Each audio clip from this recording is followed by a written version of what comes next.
Pernambuco do Nordeste do Brasil, das belas praias, dos encantos serranos do Agreste e da força do sertão.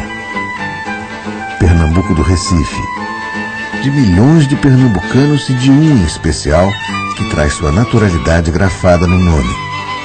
Pernambuco de sobrenome de Ulisses. Ulisses Pernambucano de Melo Sobrinho. O responsável pelo pernambucano no nome de Ulisses foi seu pai, como nos esclarece o primo e amigo de Ulisses, o sociólogo Gilberto Freire, em sua obra Casagrande Senzala. Logo depois da independência, correu por todo o Brasil um furor nativista. Intercalaram no nome um brasileiro, um pernambucano, um paraense, anunciando-lhes a origem brasileira ou particularizando-lhes a regional.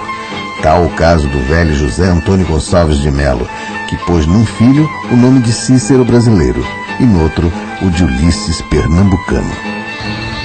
E para contar a história de Ulisses, vamos à Universidade Federal de Pernambuco, ao encontro de Adailson de Medeiros, professor do Departamento de Psicologia.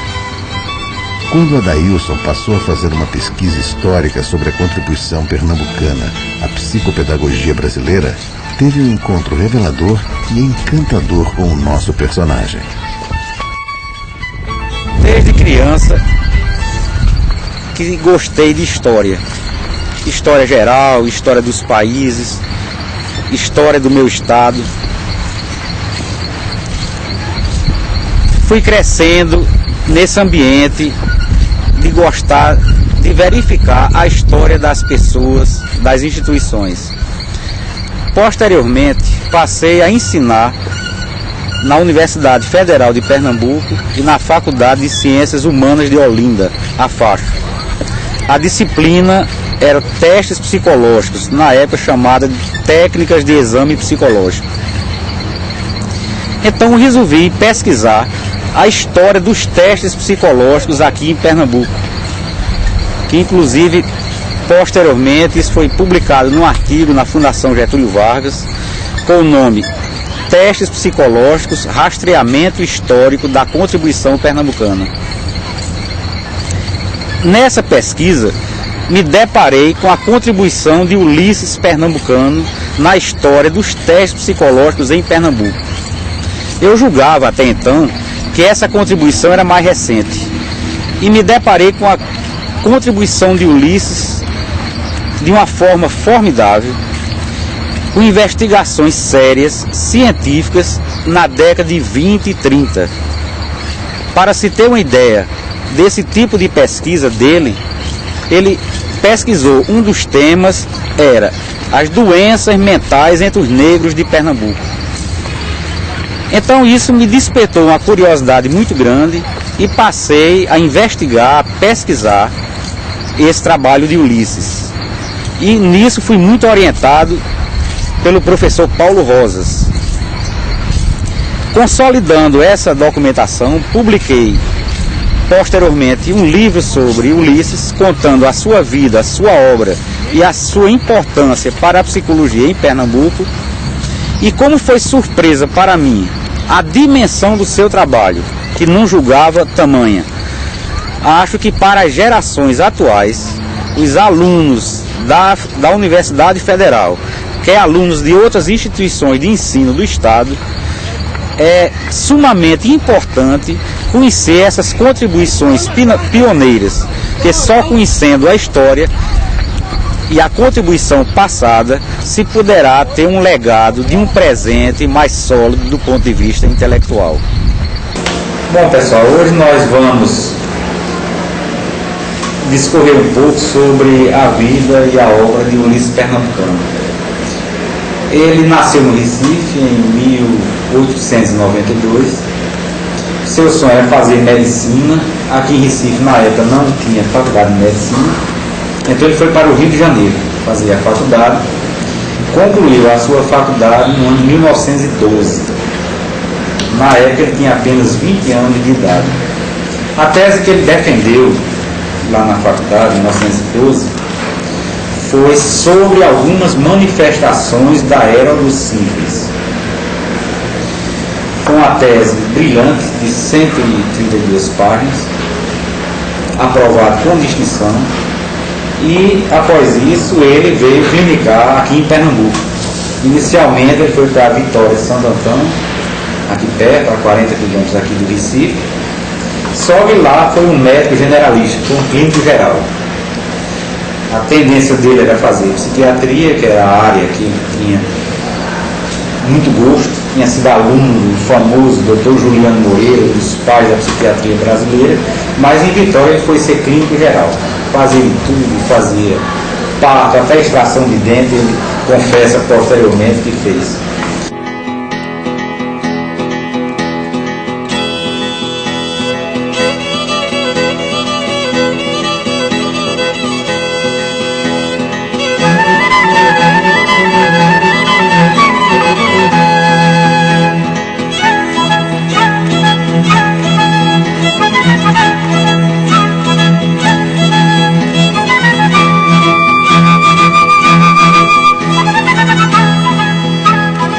Então, lá em Vitória de Santo Antão aconteceu até um fato bem pitoresco, um fato assim bem curioso lá em Vitória.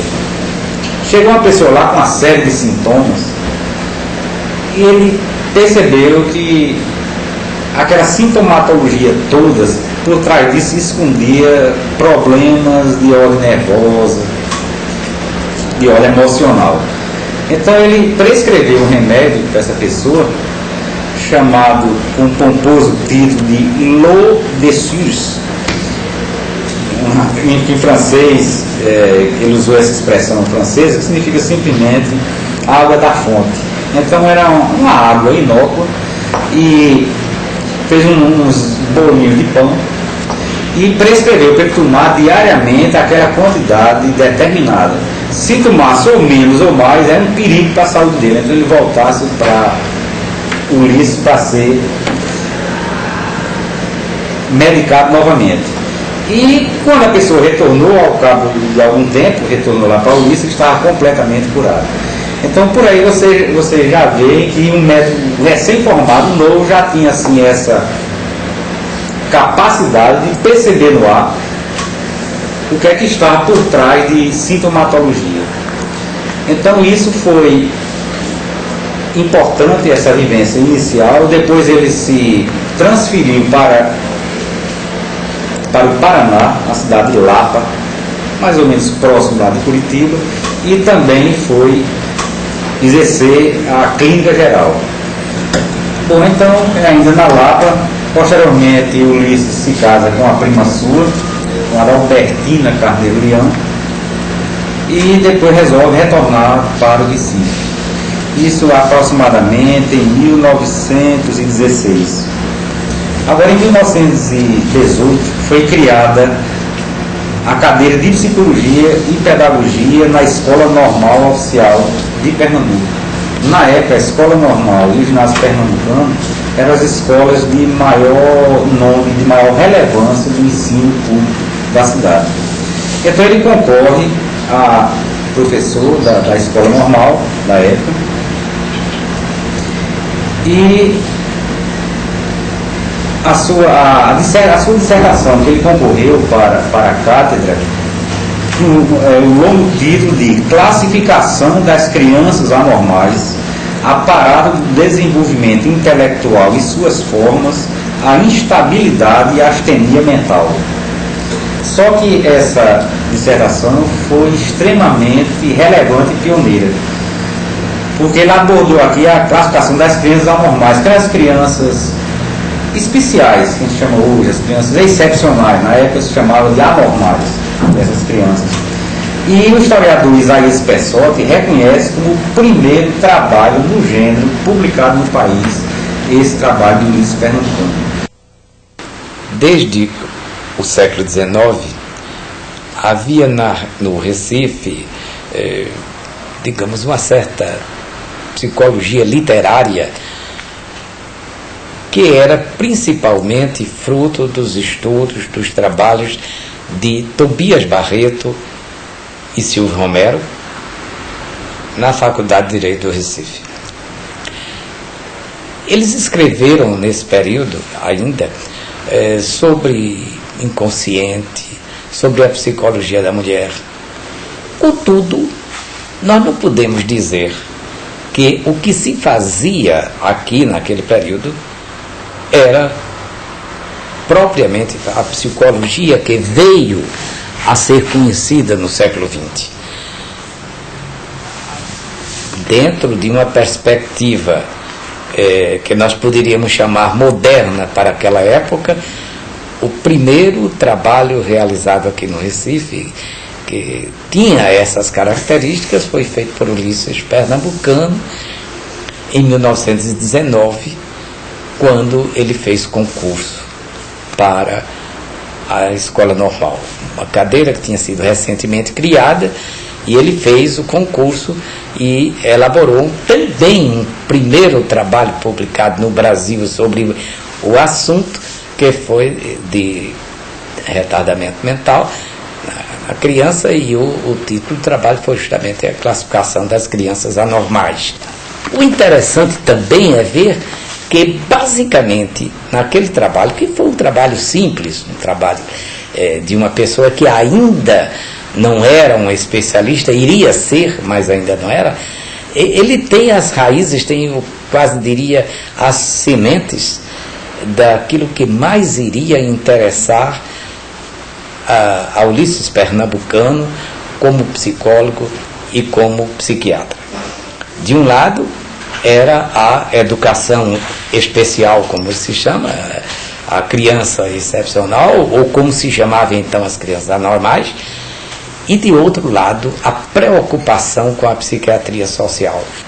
Apesar de Ulisses ter feito esse trabalho, sabe-se que no concurso ele obteve o primeiro lugar, mas não foi o escolhido. Outros motivos mais fortes do que a competência pesaram para que outra pessoa fosse escolhida para o cargo. Como ele reagiu a essa situação de injustiça após ter tirado o primeiro lugar e não ter levado o concurso? Realmente ele deve ter ficado muito magoado, mas ele, vamos dizer assim, ele deu a volta por cima, porque no mesmo ano ele se submeteu a um novo concurso para o ginásio pernambucano, era para ser professor da disciplina Lógica, Psicologia e História da Filosofia. E novamente ele obteve o primeiro lugar. Então esse novo concurso ele ganhou e levou, ao contrário do primeiro. E aí se iniciava a carreira docente de Ulisses, em 1918. 2 anos depois, ele passou a ser professor de Neurologia da Faculdade de Medicina do Recife, recém-constituída. E o curioso é que, mais 3 anos depois, em 1923, ele é convidado a ser diretor da Escola Normal Oficial de Pernambuco, que era a mesma escola que eu tinha preterido alguns anos antes. Passou a ser diretor da Escola Normal e fez uma gestão extraordinária, maravilhosa. Por exemplo, algumas coisas do que ele fez, ele introduziu o sistema de seleção para a admissão na escola, porque antes o que prevalecia era o apadrinhamento político, indicação de amigos. Então ele introduziu critérios de seleção para se concorrer de forma objetiva, de forma científica. Outra medida que ele introduziu é o serviço de visitadores, como um elo de ligação entre a escola e os pais dos alunos. Uma outra, ele criou a cadeira prêmio, que garantia que os melhores alunos, os melhores concluintes da escola, automaticamente passavam a ter emprego como professor do estado de Pernambuco. Então a condição para ter emprego era ser os melhores alunos, era uma coisa automática. Então a administração de Ulisses foi extraordinária, sem contar, e será visto posteriormente, que ele, nessa sua gestão na Escola Normal, que foi, como eu disse, marcante, ele criou o Instituto de Psicologia e a primeira escola para crianças excepcionais. Em 1925, Ulisses Pernambucano dá início à sua extraordinária atividade criativa no âmbito da psicologia. Ele criou o Instituto de Psicologia de Pernambuco, primeiro no gênero e com a extensão, com os objetivos que eram propostos desde o início, era o primeiro no gênero que se fazia no Brasil. Sobretudo dentro de uma maneira específica, não era mais ligado a cadeiras, a disciplinas isoladas, mas era um instituto, de certo modo, de fato era um instituto autônomo. Para compor o Instituto de Psicologia, o Ulisses Pernambucano não contava, obviamente, na época, com psicólogos experientes, com pessoas no Recife e mesmo fora do Recife. Não havia muitas pessoas disponíveis com formação para poder assumir o início daquela tarefa. Ele chamou alunas, ou ex-alunas, na verdade, da escola normal, entre as quais Anita Paz Barreto, e com elas ele iniciou um trabalho também de formação. E foi também aqui pioneiro. Anita, inclusive, é bom dizer isso, Anita tinha 19 anos. 19 anos na década de 20, numa cidade como a do Recife, então, mesmo outras, mas vamos nos fixar aqui, representava tanto por ela própria, a coragem dela e a disposição de fazer tudo aquilo, mas representava também a confiança nela feita por Ulisses Pernambucano. E no final da década, e depois, novamente em 31, houve certas alterações, certas mudanças dentro do Instituto de Psicologia. A primeira é que o Instituto passou a se denominar de Instituto de Seleção e Orientação Profissional, o que era alguma coisa na época extremamente moderna. Apesar dos objetivos serem extremamente avançados, em uma oportunidade eu escrevi um artigo a esse respeito, em que ele ia desde a padronização do teste, a adaptação dos testes que tinham sido divulgados na Europa, principalmente através de Henri Pierron. Então, esses testes eram padronizados, eram adaptados, eram feitas tabelas próprias e aplicados. A mudança em 31 foi, de certo modo, sair da perspectiva mais da vertente pedagógica para, sem perder o contato com a vertente pedagógica, ela passar a ser mais fortemente uma vertente, digamos, clínica, uma vertente, ou utilizar a vertente médica. Ulisses, ele realizava ele mesmo essa síntese. Ele tinha...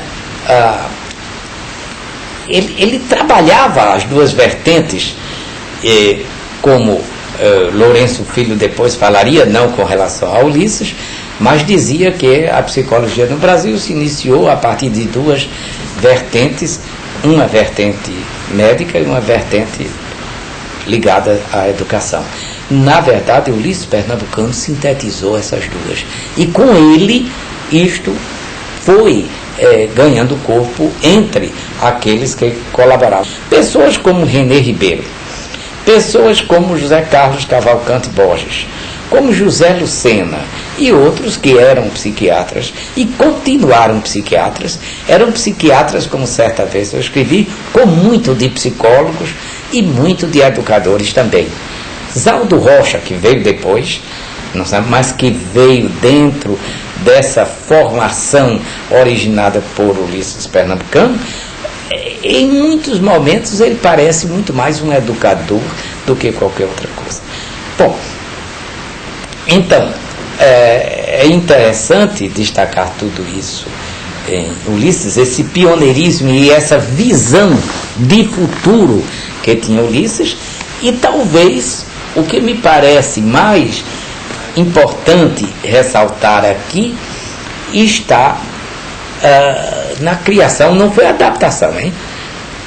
De uma forma paralela do teste de Hermann Rorschach. Como fez ele? Ora, as pranchas do teste não eram industrializadas como são hoje. Então, ele tentou refazer, utilizando a técnica que Rorschach tinha utilizado na Suíça. Então, ele tentou fazer. Ele jogava tinta de papel poroso, dobrava e ficava. E aqui, essas pranchas aqui estão, e foram utilizadas, inclusive, ainda em 1936, eles foram utilizados por José Carlos Cavalcante Borges, numa tese para a Faculdade de Medicina sobre epiléticos. E outros fizeram isto. Então, esse trabalho, que nem sempre era feito diretamente por Ulisses, mas era a partir das suas provocações, foi, me parece, extremamente importante, tanto para a psicologia no Recife, como para a psicologia no Brasil. Logo após o Ulisses Pernambucano deixar a direção da Escola Normal, ele passa a ser diretor do Ginásio Pernambucano. Então, em 1928 é que ele assume esse cargo. Em 1933, ministra o curso de especialização, naquela época, em 1933, já um curso de especialização de neuropsiquiatria infantil na Faculdade de Medicina do Recife. De 1934 a 1937, ele leciona a cadeira de semiologia neuropsiquiátrica na Faculdade de Medicina do Recife.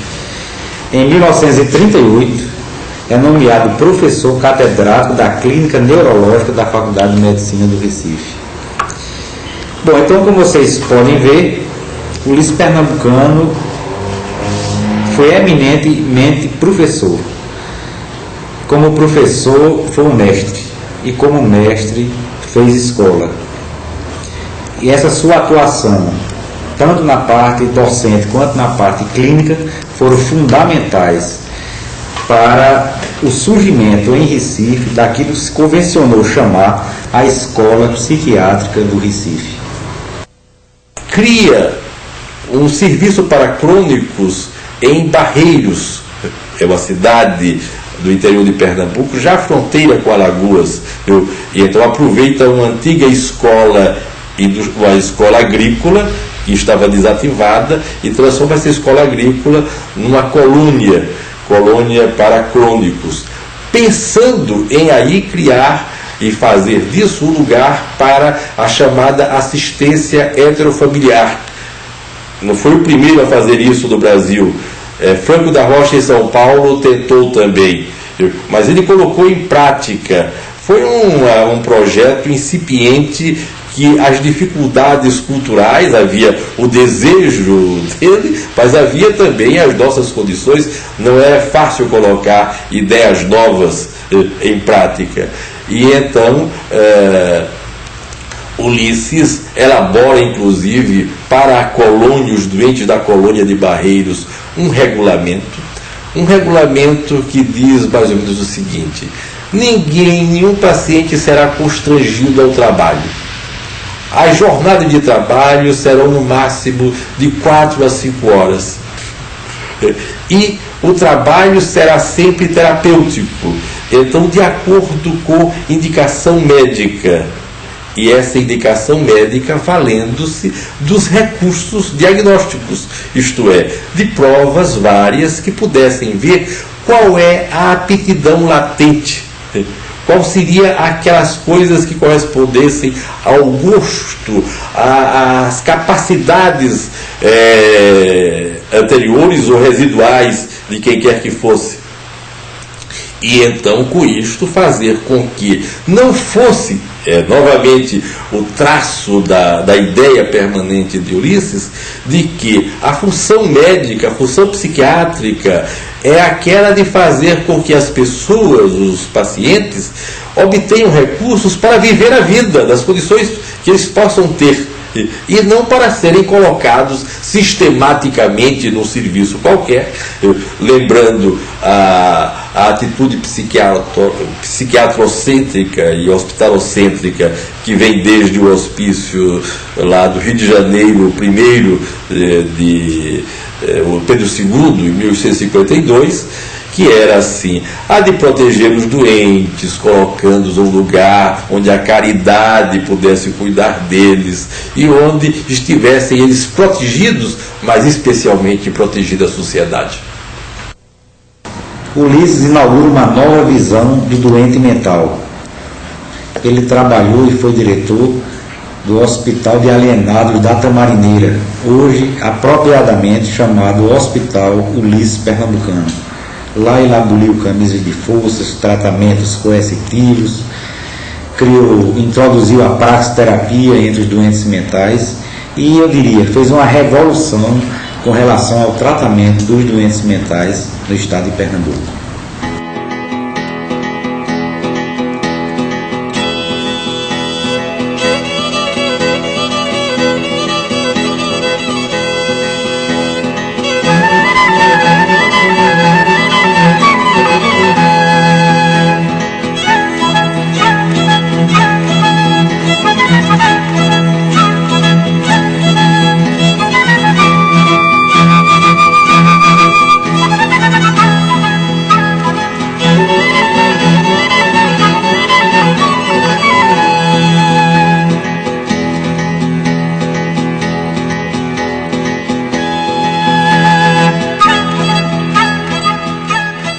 Ulisses é nomeado médico da Tamarineira.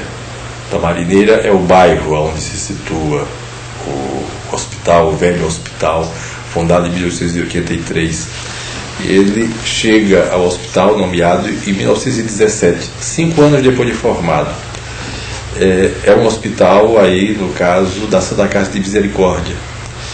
E em 1919 ocorre um episódio que abala a cidade, a imprensa, etc., e que marca o início de Ulisses da Tamarineira, o início real.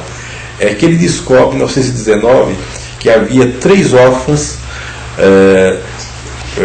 mantidas num calabouço pelas freiras que eram as reais diretoras e as que faziam funcionar o hospital.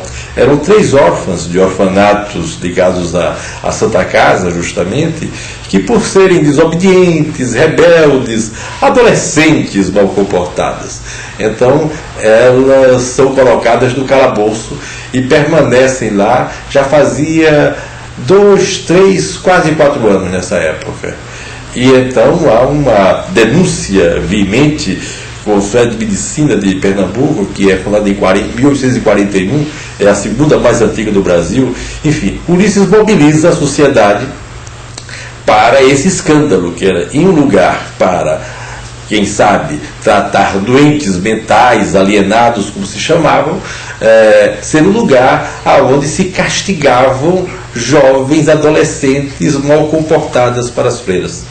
O Estado toma o hospício de alienados da Tamarineira para a sua administração, sai da Santa Casa e Ulisses é feito o diretor. E então, cuidando, um hospital de 500 leitos tinha 700 internados. Então, cuidar da superlotação para que ela não existisse. Acabar os calabouços e camisas de força. Fazer a impermeabilização das enfermarias. Construir instalações sanitárias, um luxo. Enfim, fazer com que começasse a existir novas formas, ou quem sabe, formas reais de tratar, dentro do espírito da época e até algumas coisas, digamos, renovadoras. Coisas da época. E um pavilhão de hidroterapia. Então, na época, uma das terapêuticas era imergir doente, agitado, etc., em algum lugar onde houvesse água morna, e ali manter o sossegado. Isso é dos mais modernos. Construir um pavilhão de observações, aonde os pacientes entrassem, fossem observados, diagnosticados, etc. Uma portaria, necrotério, laboratório de análises. Então, essas são as modificações, as transformações iniciais que faz Ulisses como administrador. E então ele era especialmente um espírito de administrador, um homem de iniciativas. É muito difícil, às vezes, até ter acesso a toda a obra escrita de Ulisses. Mas, enfim, o que ele construiu são coisas que estão, inclusive, com marcas da presença dele. Esse período da Marineira é até 1927, justamente quando termina o governo Sérgio Loreto. E quando, em 31, estamos com a Revolução de 30, cai todo o sistema político, governamental anterior. Chega o interventor, que é o governador Carlos Lima Cavalcante. E então, apesar de Ulisses, primo de Gilberto Freire, que era ligado ao anterior governador deposto, Eugênio Coimbra, Estácio de Coimbra, Estácio de Coimbra, então ser do grupo que tinha sido alijado do poder, de algum modo, Carlos Lima Cavalcante chama Ulisses para dirigir novamente o Hospital de Alienados, o Hospital da Tamarineira. E então, aí, Ulisses vem com muita força. Vem com tal força que a 1º de janeiro de 31, ele consegue, do governador, a elaboração de um decreto em que cria a assistência a psicopatas de Pernambuco, ligado à Secretaria ao Departamento de Saúde Pública, etc. Mas essa assistência a psicopatas, então, não fazia com que priorizasse o Hospital de Alienados. Ele sentia que uma política apenas de manter o hospital como o centro e o aspecto maior do que seria a psiquiatria era algo a ser ultrapassado. E é isso que Ulisses inova. Então, começa a deixar de haver uma política hospitalocêntrica que ainda hoje tem assim uma grande influência, mas que começa a ser derrubada com ele. É a grande reforma que ele faz. E a criar estruturas em torno. Ou seja, o Hospital de Alienados se torna um hospital para agudos, um hospital para alienados e alienados que tivessem características de agressão auto e heteroagressão. Um serviço aberto para psicopatas que não oferecessem questões que representassem auto-heteroagressão. Então, ainda de internamento, no entanto, não mais com as características assim de grades, etc., como os velhos asilos apresentam. Um ambulatório, é o primeiro ambulatório psiquiátrico público do Brasil. E tudo isso acompanhado assim de um serviço de higiene mental que teria a função de educar, de esclarecer a população, etc. E juntando a esse serviço de assistência de higiene mental, o velho Instituto de Psicologia, aí ressuscitado, deixou de ser Instituto de Seleção e Orientação Profissional, que ficou ligado, no caso, à área educacional, voltou a ser a área de saúde, mas a área de saúde subordinada à nova assistência a psicopatas. Ulisses Pernambucano teve marcante atuação também na defesa das minorias marginalizadas da sociedade, com crianças excepcionais, doentes mentais, negros, adeptos de seitas africanas, Então, todas essas minorias que eram marginalizadas na sociedade, sobretudo numa década de 30, receberam a atenção especial de Ulisses.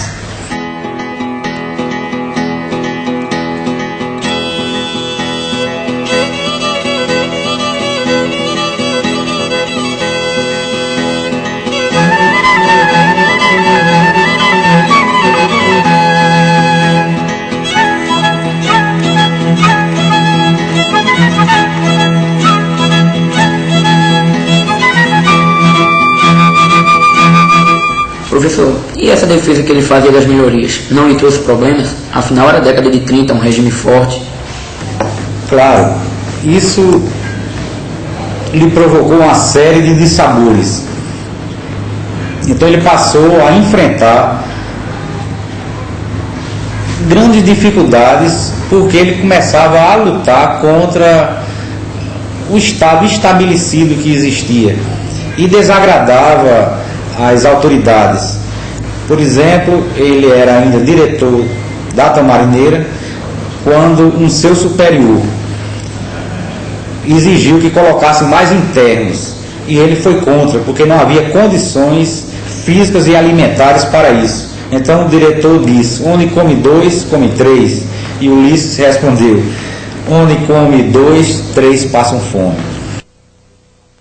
Como era um homem muito ligado, interessado nos problemas sociais, foi durante algum tempo suposto comunista, o que ele nunca foi, aliás, mas sim sempre socialista, sabe? E assim recebeu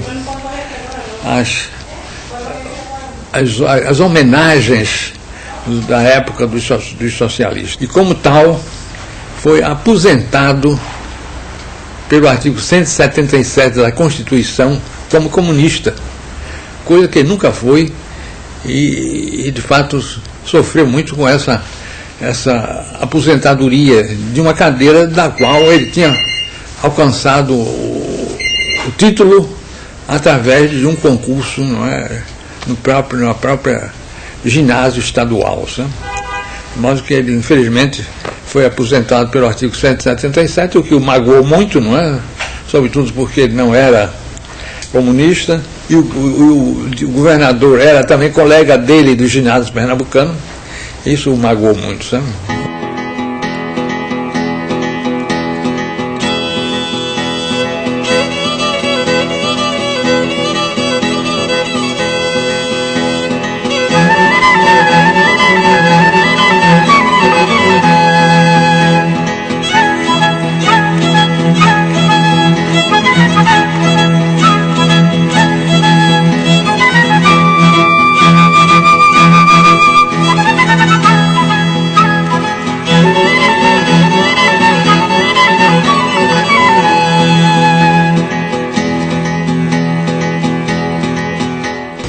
E esse conjunto de perseguições o levam a apresentar os primeiros problemas físicos, tendo um primeiro infarto no ano de 1936.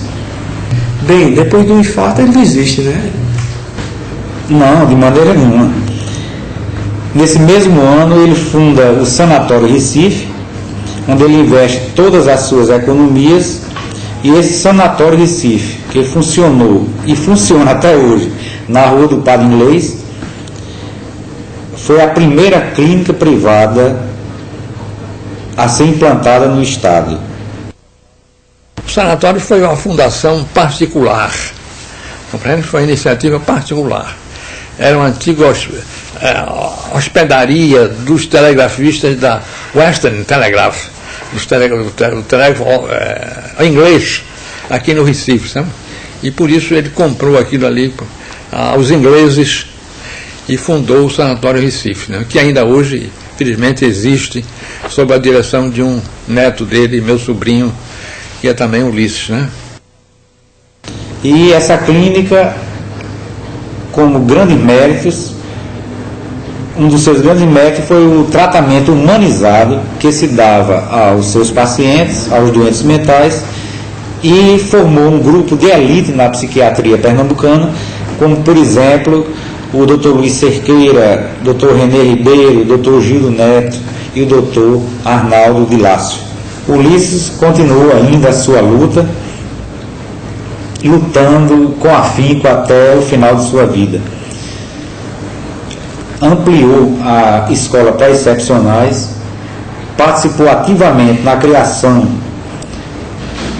e realização de congressos da Sociedade de Psiquiatria, Neurologia e Higiene Mental do Nordeste do Brasil. E faleceu no Rio de Janeiro, a 5 de dezembro de 1943. E como disse um de seus ex-alunos, o Dr. Altino, esse idealista que vivera pelo coração, tombou afinal pelo coração. Porque nessa data ele teve o segundo infarto e que foi fulminante. E assim, meus alunos, essa é a história de um mestre adiante de seu tempo. Desejo intensamente que vocês percorram esses caminhos que foram abertos e até usem mais, abram caminhos que ainda estão fechados.